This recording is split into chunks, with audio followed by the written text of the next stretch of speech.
I am not concerned with the name of your God. Show me how this God has transformed your heart. Do you meet the spirit of every soul with reverence? Do you embrace all of life with the tender touch of eternity? You say you will only bow before the Christ. To bow before God is to bow before life. Your tongue seeks blood, and your words have become knives. Your sight scarred and bisected, and your actions fed by your wounds and unleashed as animus. Surely this is not the messenger of God. Burn your beliefs, for they have contaminated your heart. Let all desire reveal itself as one in a field full of flowers. You yearn to bloom, to be love, but to only feel one's pain is like a bird without wings,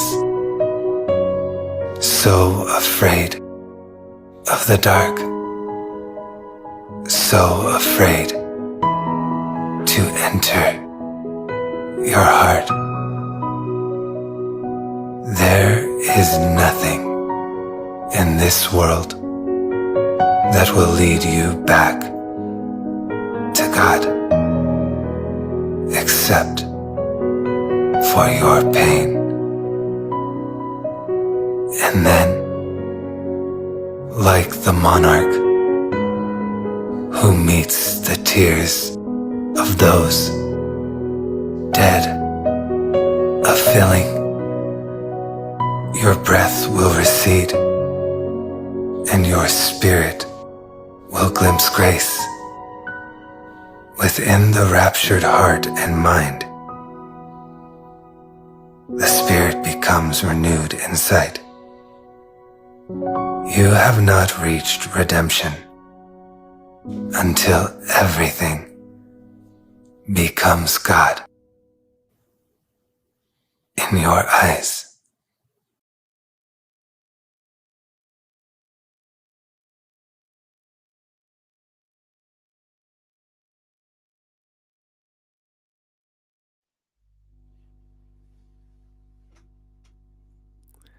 My mic was off. It's so good to be with you. I always like to start off with how I connected with whoever's coming on. And I saw you last week on Sology's open mic. And instantly I was drawn to your energy. And it was absolutely being drawn to your energy because you weren't speaking. It's when you offered us a moment of stillness, and I just immediately was just looking at the screen, and I can feel your energy permeate, and it was really fascinating because immediately I was listening, like, "What's his name? What's his name?" So once I heard someone say, I think it was Brother Todd said, "Thank you, Rory. Thank you for that offering." So then, right when we got off of the open mic, I was searching for you. I was typing in Rory everywhere, and I couldn't find you. And then I realized through a private message that you had just friended me. I think maybe that day, and you sent me a bunch of white hearts, but it came through as 000 because that's what you're under on Facebook. So I'm like, who's 000? So I clicked on it, and this is in the middle of while I was looking for you. And so I click on 000 and I go to your profile, and it's you. So you sent me the hearts while I was looking for you to ask to be your Facebook friend. And we've got to connect twice off of camera. And just even watching the monarch and already feeling your presence, I don't know why, but I feel a little emotional just because I feel like you embody the energy of the monarch and what that poem was describing and what's emerging in the form right now, in every form. And so it's just a real honor to be sharing space with you right now. And I just feel really grateful. And to segue into my first question, I know you and I touched base about it. The reason you changed your profile name to all the zeros was because you told me about the loss of identity and the expansion into a nameless nothingness that you are navigating right now. And I would really I would love for you to just talk to us all about what that feels like inside of you, what that looks like in your world, this navigation right now, the stripping of identity, and what it feels like in your heart, and what's opening for you right now. Thank you for having me and welcoming this energy. It's as much as it's your honor, it's also completely my honor as well to be here. Yeah, a lot is fading away now. A lot of energy and beliefs and ideas. It's all just evaporating and at the same time unifying everything. The reason that I changed my name was because I don't feel like I have a name. We like to label things as humans to make the world a bit more easier for us to understand from a certain aspect. But in the truthful reality that we all birthed from, that we all really truthfully live in, whether we are aware of it or not, there's no name for anything, and everything just is. Everything's just being. And it's quite a relief, to be honest, to get to this sort of stage, because it feels like, and I'm sure many of us can truly resonate with this at the same time, it feels like I and we, because we are all the same anyway, there is no separation in that. It feels like we have been sleeping for a very, very, very long time. And to come back into the remembrance and the awareness that I am everything that exists completely. Nothing gets left out. no matter what we point our fingers at and try to refuse something we maybe don't like, it's still a part of us. Everything is. Absolutely everything you can imagine, you can think, you can feel, thoughts themselves, feelings themselves. And to be honest, I just feel like I'm absolutely massive now. I feel like I was shrunk down so small into this tiniest particle, but now I feel literally like everything, and the allness of creation, but with a really humble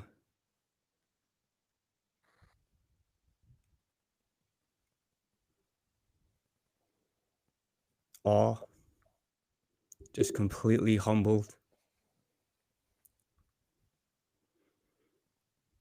Yeah.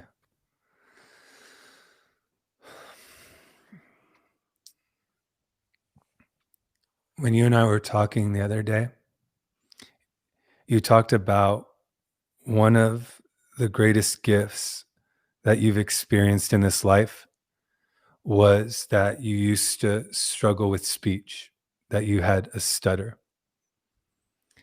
and that was an initiation into listening and to hearing and feeling, exploring language, exploring dialogue, the intention behind words, how people are so uncomfortable with silence and stillness that they fill the spaces with words. Can you talk about that journey and what happened? Yeah, it's been a long journey, the stutter experience. It still surfaces now and then, but I can approach it with a lot more humor, to be honest, now, because there is the loudest, warmest laugh behind everything. I- But if we can't see it, we can't see it, but it's still there. And I've experienced that a lot through a lot of the pain and the suffering in my life, that through lots of meditation and reflection, it's all without disregarding anything that's happened. It's all just like the best game that could ever possibly exist. And to feel like we get so lost and pulled around in it, that's just part of the fun. And I got really lost and pulled around with this stutter because I couldn't express what I wanted to express for pretty much my whole life. I had this internal dialogue that was always there, but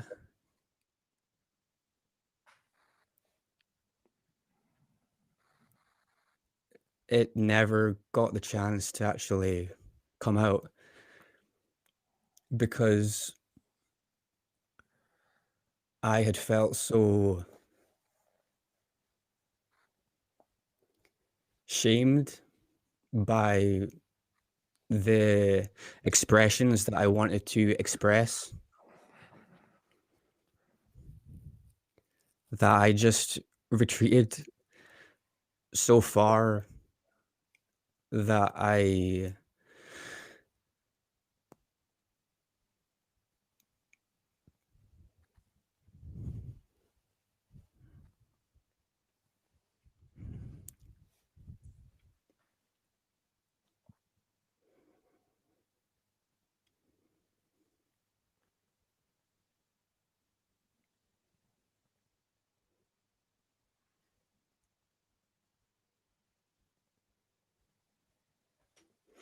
I lost my voice completely.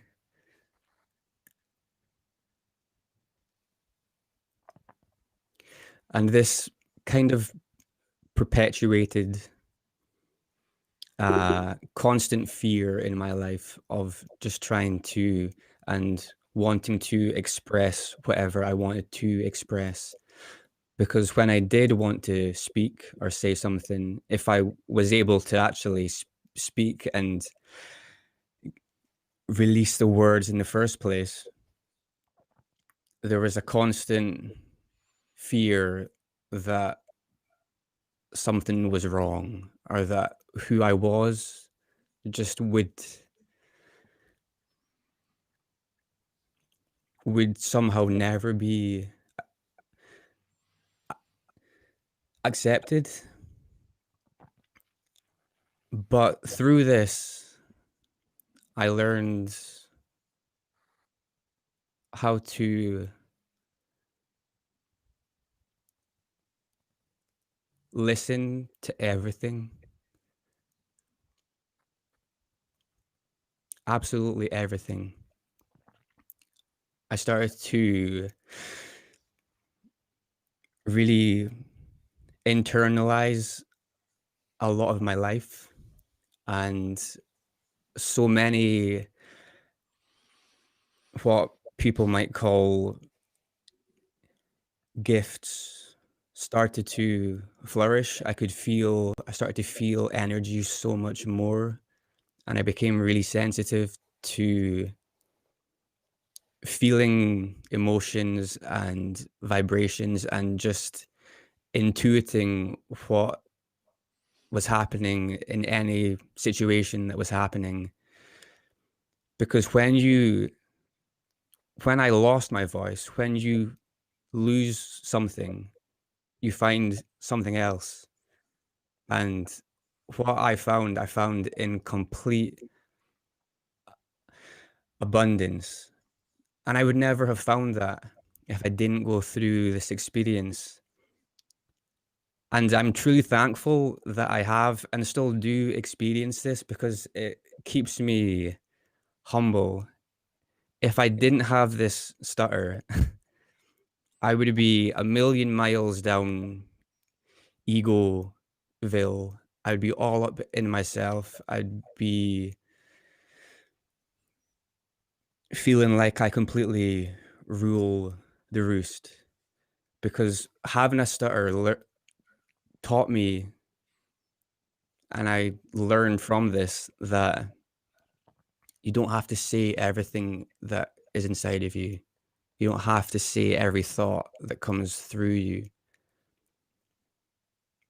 And that showed me that there is so much more magic and so much more love and beauty and pureness in the still silence. It's easier to connect truly to who we are and what we are that way. Yeah. What comes up for me is, well, first off, I already didn't even get out of bed till a little while ago. And then the monarch and your energy, I was feeling you and you felt like the energy of the poem, like how it's talking about the timeless state. So those two energies were coming together. And then I listened to you and there's parallels with my journey, because there was a point where, when I was experiencing the world and I hadn't accepted the way my sexuality would express itself in the physical, I had this epiphany one day where I was like, whoa, I have a lot of relationships where people feel like they're connected to me or love me, but there's aspects of me that aren't being expressed or integrated or anchored. And so it came down to a point where I felt like I was suffocating because I felt like that part of me was invisible. And when parts of you aren't integrated or expressed, like you articulated it beautifully, you are scared that um, you're scared that who you are might never enter the world. And something inside of you intuitively knows that you were here, you were sent here, or you came into this world to express yourself fully. And so I remember the moment I felt that deeply, I longed for myself. I didn't know exactly what myself was or what it looked like because I was so lost in my pain. But there was something underneath the pain that would keep me up at night, right? There's a poem I just wrote a couple of days ago, and I talk about chasing sunsets and wishing on stars. And that was me. Before I had a brain injury, I used to run all the time. And while I would run, I would time it so I could run while the sun was going down. And so I was the one that was chasing sunsets because I thought they were so beautiful and I wanted to feel and see the light. And as the sun would go down, I would run faster. And at night I would wish on stars. And I was chasing sunsets and wishing on stars because I still didn't feel like I had embodied all of who I was. And that went against everything inside of me that knew that love wanted to breathe inside of the body. So when I just keep getting a little emotional off and on looking at you because I feel like, well, and we know this paradoxically, your story is my story and our stories are everyone else's stories. But I know that you are a courageous soul because I can feel it. And I can feel what it's taken for you to find yourself. And I wanted to explore darkness with you because you and I also talked about darkness and how sometimes we have an aversion to our darkness. And it's funny because when you and I were speaking, you talked about some of your older songs feel so dark, and I told you some of my older poems feel so dark. And it was interesting because where I've denied my own expression through the dark night and through the pain and the unfolding of the true self, the truest self. When you were talking about, yeah, sometimes I don't like listening to the darker music, or sometimes it's just like, and I'm like, no, you have to, you're great, you're beautiful. That's what brought you to the light. But then I'm like, wait, everything I'm telling him, like I go against myself, right? So we were mirroring that. But um the quotient of light, that's what I would call it, the essence of your spirit is so palpable. The light that has unlocked inside of you and is ever expanding, we can feel it. And I know, and I know you know, that in order to fall into that deeper dimension of ourselves, we have to journey through the dark and through the pain. So I would just like to hear what darkness is to you. And if you could describe some of those nights and what that felt like and what that might still feel like at times.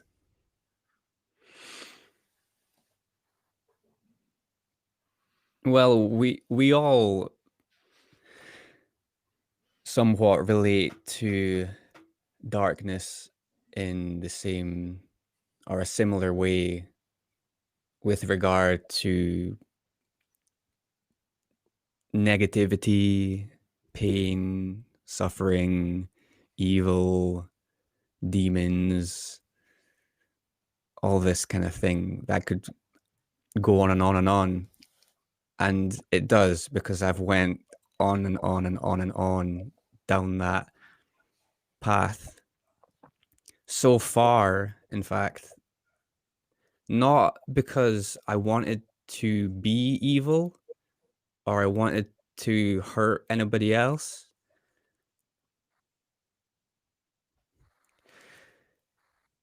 But truthfully and innately, because I wanted to find a way to appreciate and love all of this supposed evil as much as I love the grace in the world. So I went as far as I could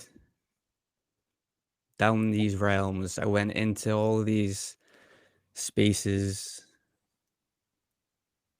And at the time, it was pretty horrible. It was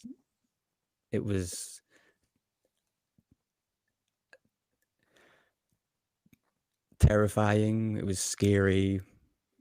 I felt like I was constantly being somewhat energetically abused by the fears in my mind.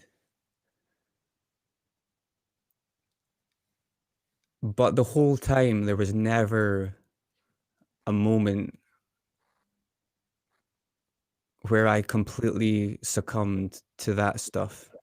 There was always something like an anchor just anchoring me.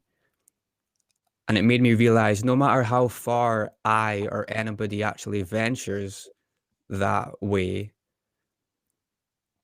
we're still anchored in the love of what and who we truly are. Because a lot of the pain that I experienced and a lot of the pain that a lot of us do experience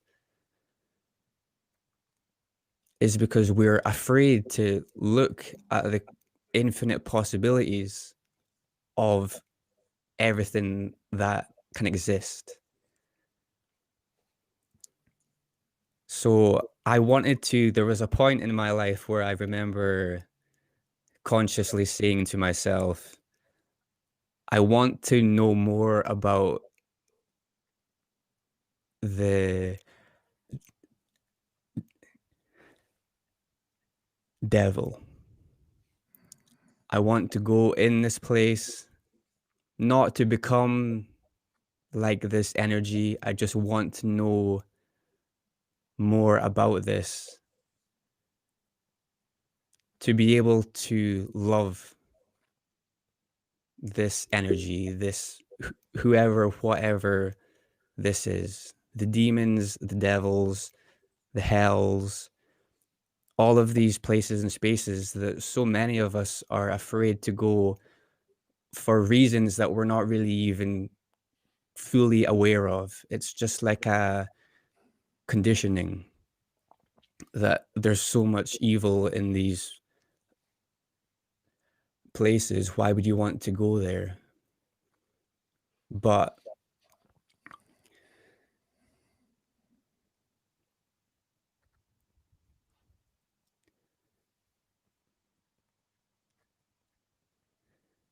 I have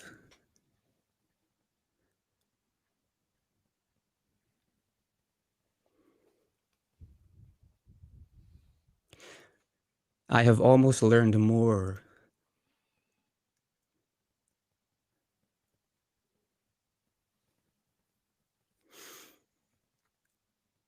about the goodness and the love that truly exists within me and within everybody and within this planet, from experiencing the dances with the devils. They taught me and showed me how to be humble, how to express and feel compassion, how to not point your finger, how to just truly appreciate that there is a place and a space for absolutely everything. And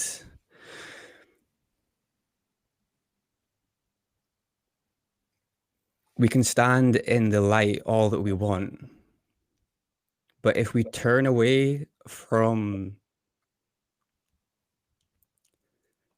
the darkness and the shadowy aspects, we're not really fully in the light,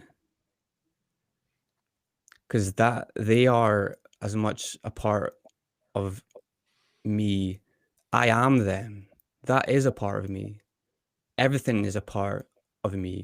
All the potential evil that you could ever possibly comprehend, whether you want to accept it right now or not, or whether you can accept it right now or not, it's a part of you. And the more that we begin to surrender into that, the more that we free ourselves, truly. Yeah. Yeah. The moment we breathe into every part of us that has been broken, the moment we confront every fear, every transgression we've committed against another, and every transgression that's been committed against us, we start falling into a place where we see that everything is us.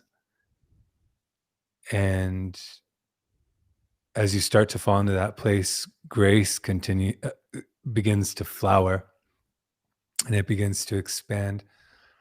When you talk about the darkness and the devil and the conceptuality, was there a specific moment in your life where you realized that you were the final person, human form that you needed to conquer? Like, when did you withdraw your energy from the world? When did you say, right? Like, we all go through what Morgan calls victim consciousness, where we think everything is hurting us and everything is against us. Do you have a distinct moment where you realized that were you were your own enemy, and that everything else was conspiring for you to remember?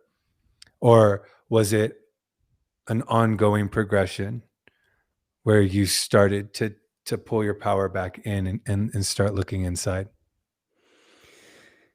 It was a ongoing thing, definitely. There wasn't any one specific experience, but there was many experiences that kept nudging me and reminding me. And a lot of the time, it felt like I was completely swamped in my own swamp that I had created. But quite recently this year, up until around about the middle of this year, I had smoked a lot of marijuana, and as much as I enjoyed it, I got so much into it that I started experiencing everything, every mental health illness,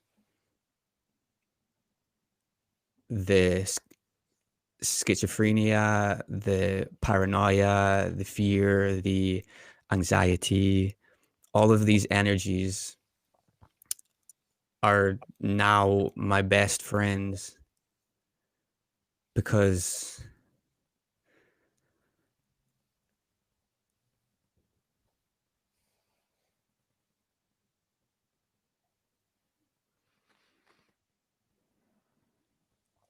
somehow, and I'm not really too sure how, they those aspects helped me find my way back home. And I don't know how I'm assuming somehow I had created all this for myself to experience. But I remember feeling that I can't actually go any further into this. I've basically hit the bottom. There's nowhere else I can go now. I've experienced all of the misery, all of the suffering to such a potent level that I fell I fell so far that I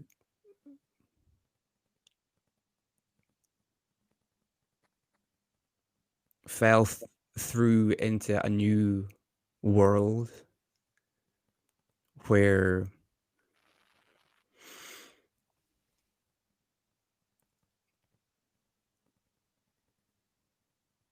everything is just completely fine. Everything is just more than okay. It just is. All of the pain and the suffering that some of us might still be experiencing, and I still experience it a lot. I've not got to a point where I'm totally, completely invincible to that sort of energies in some sense. But now when I do experience anger, for example, I can step back from it so much more and learn to appreciate these feelings just as much as I appreciate happiness, because they were the guides in my life to get me to the point where I could actually feel happiness.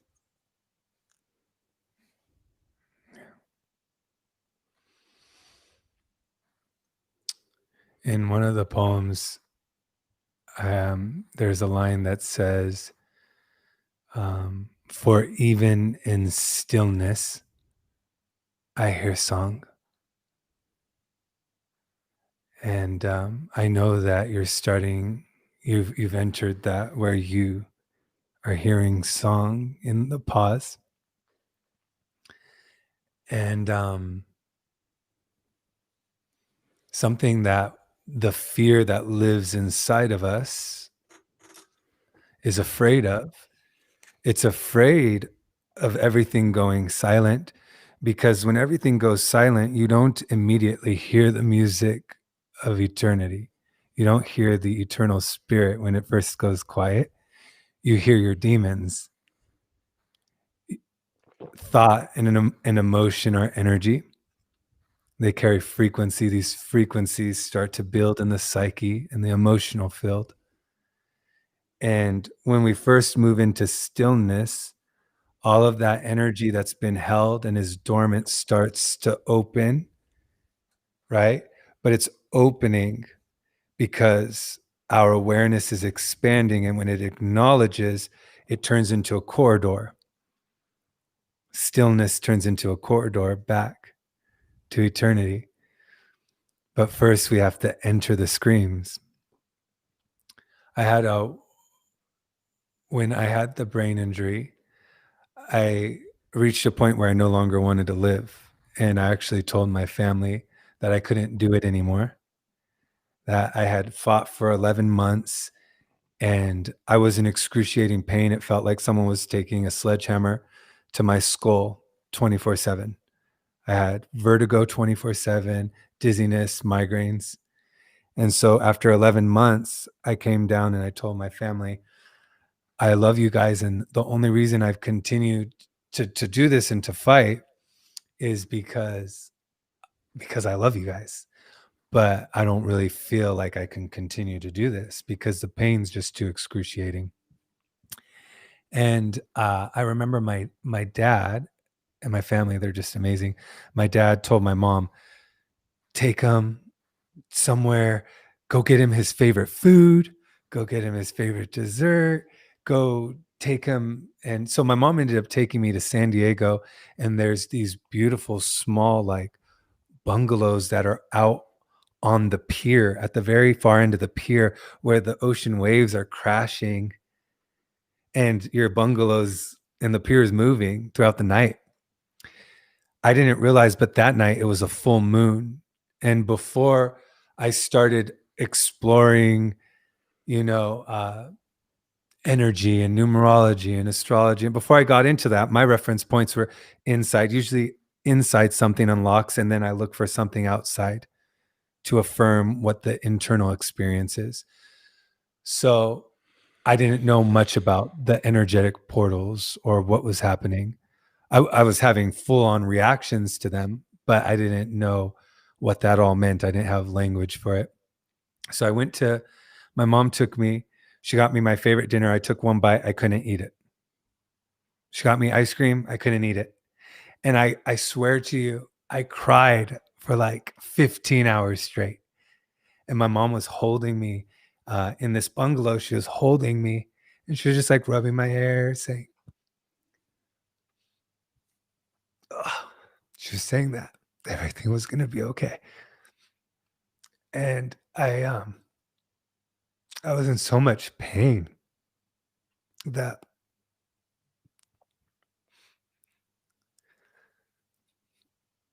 when I when I stepped outside of the bungalow, it was like 3 or 4 in the morning, and I still wasn't able to fall asleep because I was in so much pain that the pain wouldn't let me sleep. And usually I was able to fall asleep so the pain could dissolve, right? But the pain was so loud, I couldn't sleep. So that's what made me think I wasn't going to be able to continue to live like that. And I went outside, um, and I looked up, and there was a full moon. It was just on the ocean. And when I closed my eyes, it was the very first time that I ever saw color.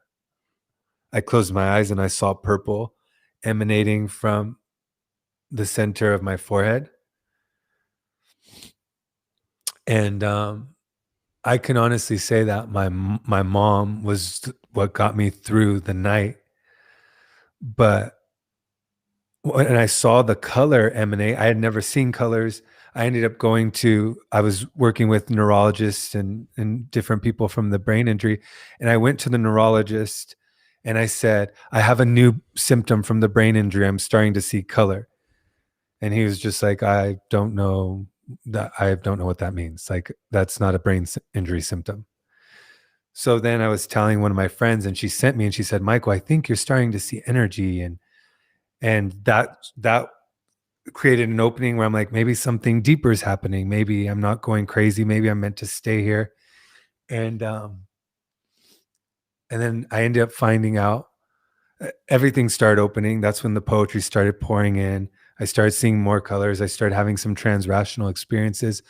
But I ended up finding out that moon, that night, and I'm not going to get the name right. It was the Wesic or the Wesic, but that's considered the Buddha moon and the Christ moon, right? Where they say that the Christ energy of pure consciousness and the Buddha energy of pure consciousness moves into the physical world.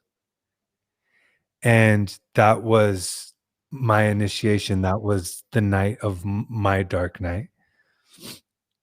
I feel like I'm usually a pretty vulnerable person, but you take me to a whole new place that I haven't been to. And I'm really grateful for you. You and I spoke last night, and you are the receptor for poetry. Poetry also moves through you. And you asked me if I would recite your poetry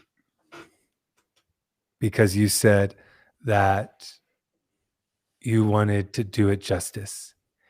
And immediately when you said that, I said, can you please, do you have a few minutes? Can we talk? And you called me a little while later and I told you what I received. And that was that this this poetry came through you. Your voice is my voice, and your voice is ready to anchor into the world. The world is ready for your power, for your light, for your heart, and that the poem came through you because you are the guardian and it wanted to be shared through you, and that I wanted to hold space while you anchored your voice into the world. And your voice for me is it's resilience, it's tenacity, it's grace, it's beauty, it's bliss, it's power. It's something that's come out of the timeless state and entered the world. That's what your voice is for me. And it would be the greatest honor to have you share this poem, the one you sent me, with your beautiful voice. And I would really love to offer that to everyone watching. Yeah, let's do it. Just give me a second.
Is your audio on, brother?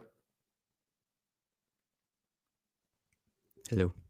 There it is. Okay, I was just speaking a wee bit about the poem itself.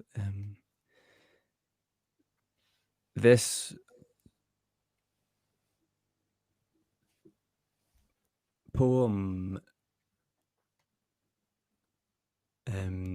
as we've spoke about it, as we've spoke about together, and I'm sure a lot of people who watch these shows and are in these circles can resonate with the fact that it's not really our poetry, it's the essence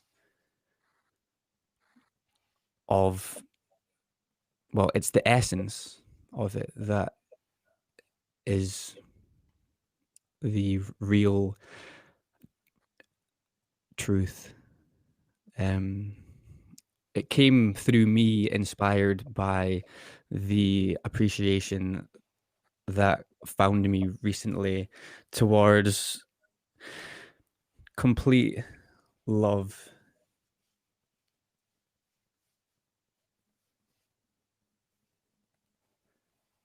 for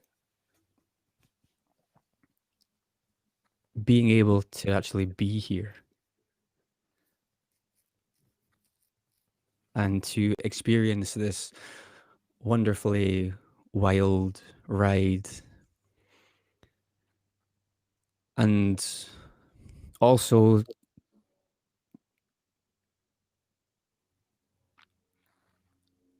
for a person who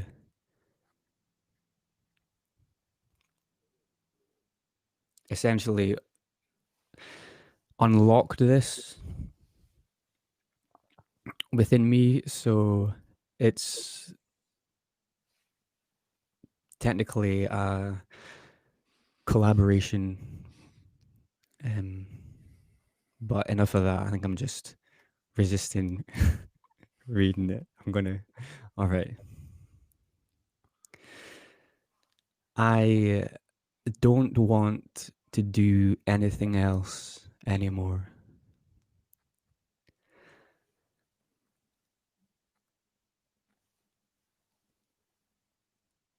I don't want to speak. I don't want to move. All I want to do now is to just be with you.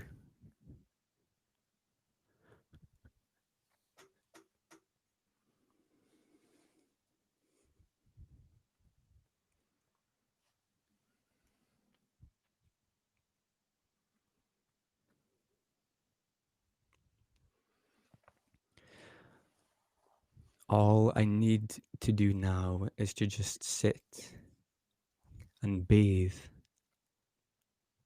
in the amazing glory of you.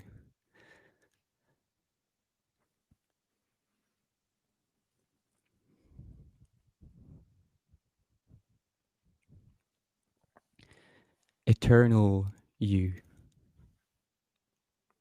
Wonderful you. All I hear now is the stillness of your grace, the stillness of surrender from who I thought I was into the truth of who I am, from who I believed myself to be into the truth that you see in me. You made this come true. You found me when I knew not where I was.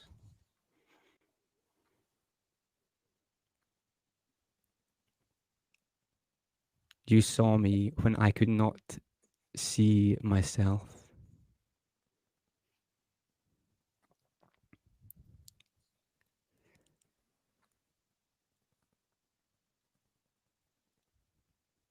You loved me.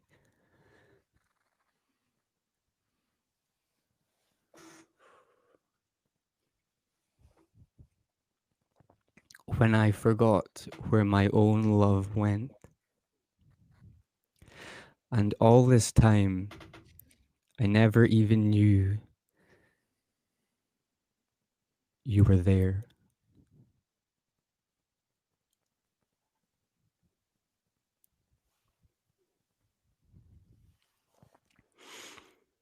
All this time, I couldn't even see you.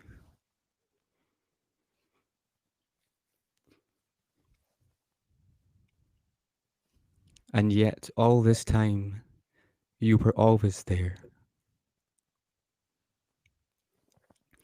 All this time, you always have been there. All this time, you were watching me. All this time, you were there protecting me. And now that I meet you again, from what feels like the longest sleep imaginable, I see you.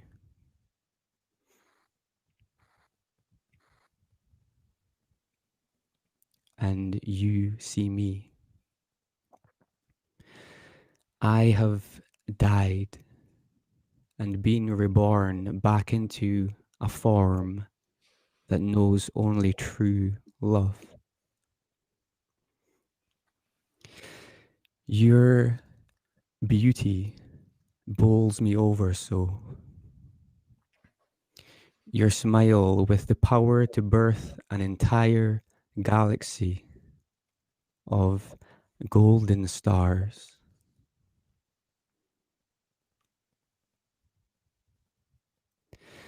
Your gentleness with the softest touch, it melts my soul.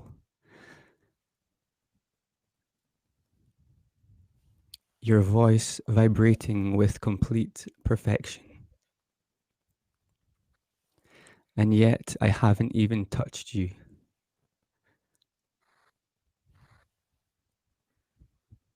Although I touch you every moment.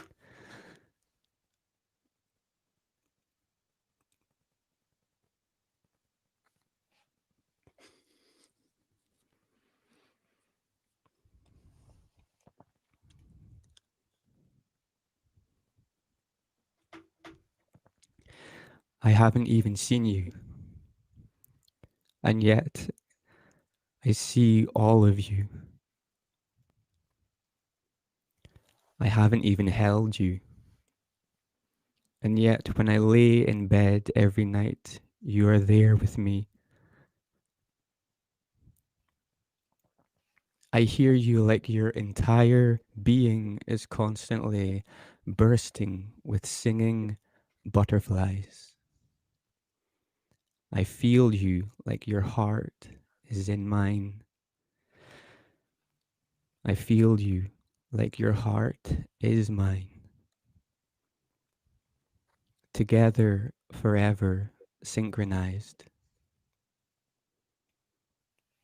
I hear you. I feel you. I see you. And yet you don't have to do anything.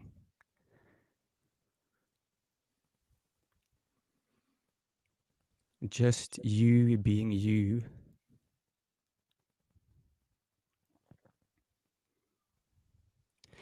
erupts a space in the very center of my entire soul that voyages all the way back to the deepest depths of its core. I have no fucking clue how you do what you do. All I do know is that I love you through and through. I don't want to do anything else anymore.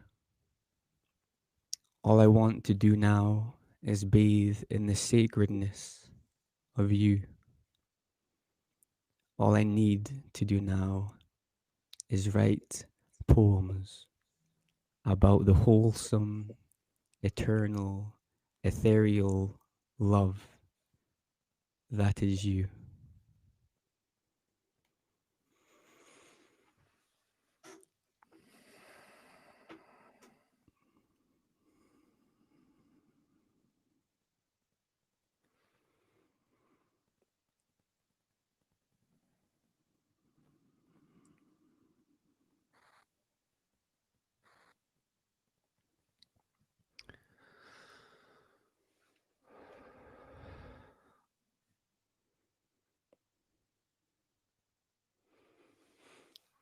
Well, we got there. I just had to let that poem keep expanding into the world because that's what it's doing right now. And no one else can recite that poem. That poem was meant to come through you. And I really don't have language for what I feel, and everyone else is feeling it. I was laying in my bed and I couldn't get out, and I didn't know you were gonna send me through 800 portals during this. But when I was laying there, I started seeing you, which is one of the ways the poems like to come in.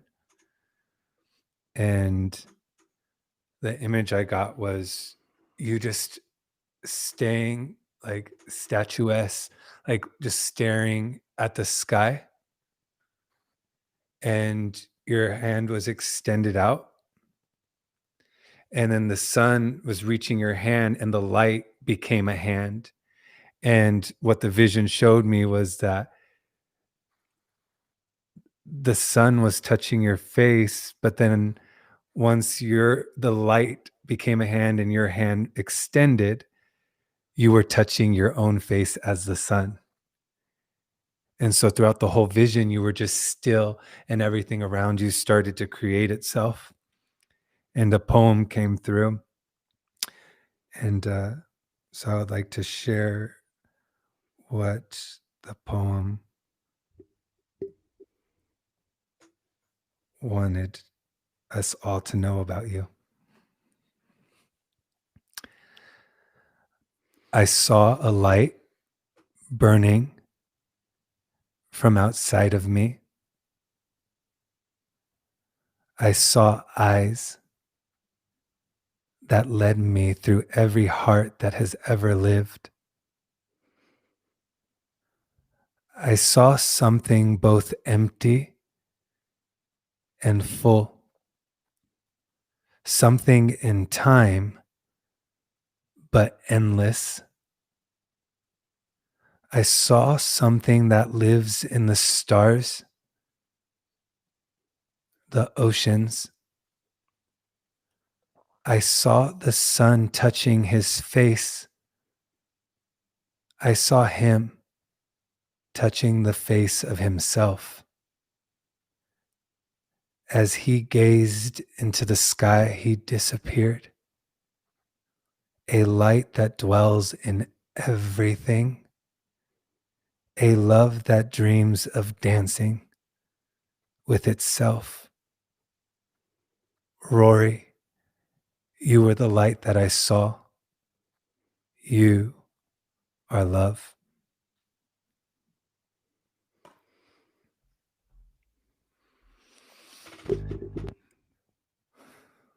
Thank you for sharing that. You're welcome. I can't believe that it went like that. I wanted to know if there's anything that your heart would like to share in closing. If there's anything that your soul has to say, wants to say, has a desire to say.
I felt that.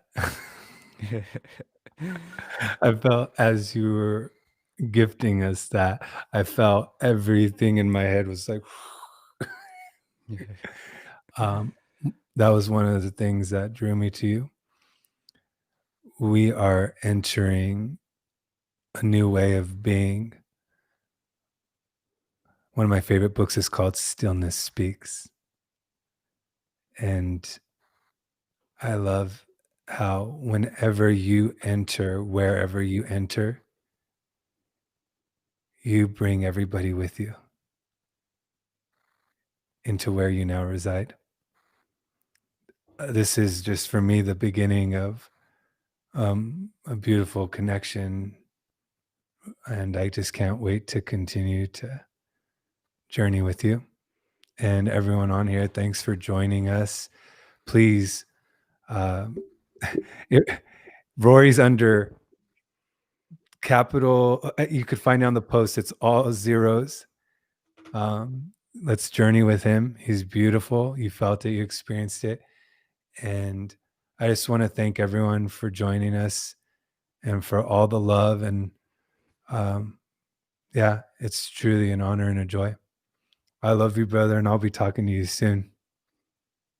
I love you. Love you.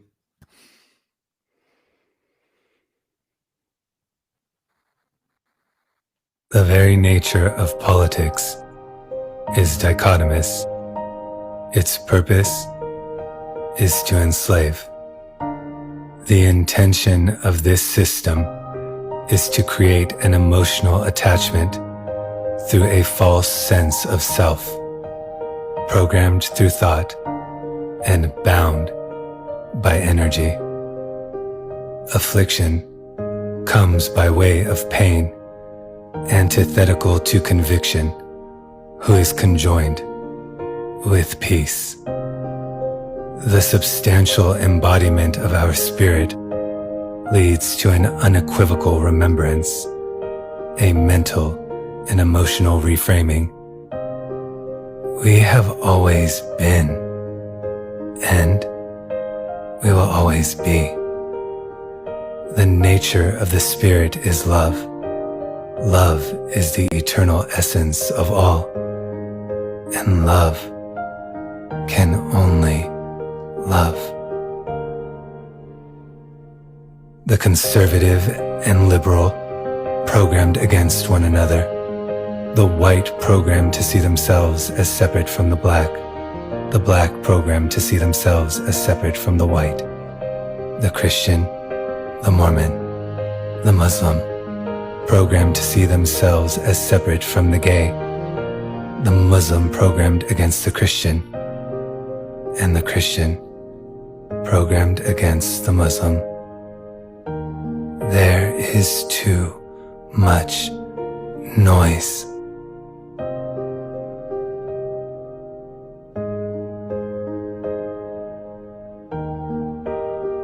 The evangelical sees him as anointed. The minority sees him as the Antichrist. And the spiritualists split.